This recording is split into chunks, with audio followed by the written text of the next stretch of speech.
24 প্রহরব্যাপী হরিনাম সংকীর্তন বীরভূমের তাঁতিপাড়ায়। বীরভূমের রাজনগর ব্লকের তাঁতিপাড়া বড়কালীতলা পাড়ার বাসিন্দাদের উদ্যোগে আজ থেকে বড়কালীতলায় শুরু হলো 24 প্রহরব্যাপী হরিনাম সংকীর্তনের।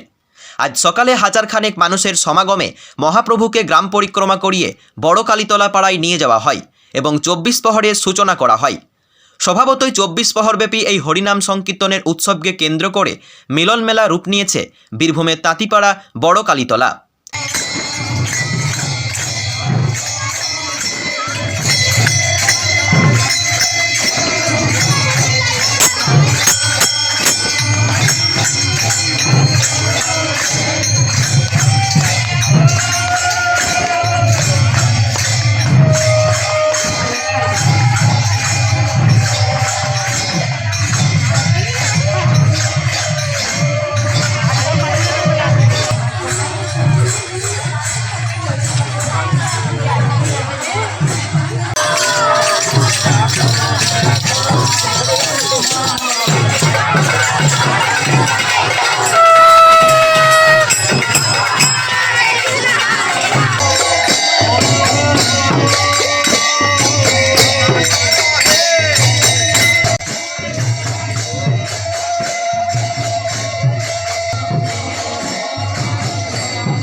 মহাপ্রভুর কালী ধর্ম সংকীর্তনে কীর্তি শক্তি ও বিনাহি তার পরিবর্তন।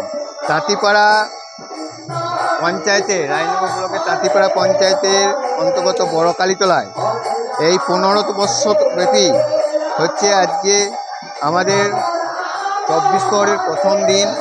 গৌর আনা হয়েছে 1000 লোকের মাধ্যমে। আমরা 24 প্রহরে গৌর নিয়ে এসে ঠাকুরকে বসালাম। আজকে 4ই জ্যৈষ্ঠী শনিবার সকাল 7 ঘটিকায় গৌরানা হয়েছে। আর সন্ধ্যায় কীর্তন গান হবে।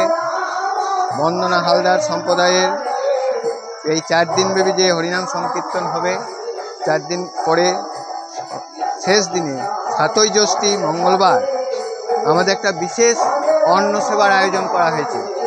উক্ত অন্ন সেবায় প্রায় 5000 লোকের খাওয়ানোর ব্যবস্থা আছে। আর আমরা এই অনুষ্ঠানটাকে যাতে সর্বাঙ্গ সুন্দর করে তুলতে পারি, প্রতি বছর নেয়, এই বছরও সেইভাবে আয়োজন করেছি। এইভাবেই আমাদের এই 24 প্রহর সর্বাঙ্গ সুন্দর করার জন্য আমরা চলছি। আমার নাম অমিত জ্যোতি দাস, এই 24 প্রহরের কোষাধ্যক্ষ। আমাদের কালীতলার পক্ষ থেকে 24 প্রহরের সূচনা হলো। আজ সকাল থেকে মহাপুর মন্দির থেকে মহাপুরকে আনা হলো, গোপাল মন্দির থেকে গোপালকে আনা হলো। প্রায় 500-600 লোকের সমাগম হয়েছিল। তারপর থেকে আমাদের সূচনা পরে আরম্ভ হলো। এরপর থেকে আমাদের সন্ধ্যাবেলায় গৌরমণ্ডলী হবে, রাত্রেবেলায় কীর্তন হবে, এইভাবে 3 দিন চলবে। চতুর্থ দিন আমাদের কুঞ্জমঙ্গ হবে, আবার অন্ন সেবা হবে। তারপর সন্ধ্যাবেলায় ধুলট হবে। এই হলো আমাদের মূল অনুষ্ঠান। আমাদের এই গ্রামে 24 প্রহর উপলক্ষে গোটা গ্রামে মহামিলন উৎসব আনন্দিত হয় তারা। এবং আমাদের ধুলটের দিন প্রায় 5000 লোকের অন্ন সেবা দেওয়া হয়। আমার নাম জগবন্ধু দাস।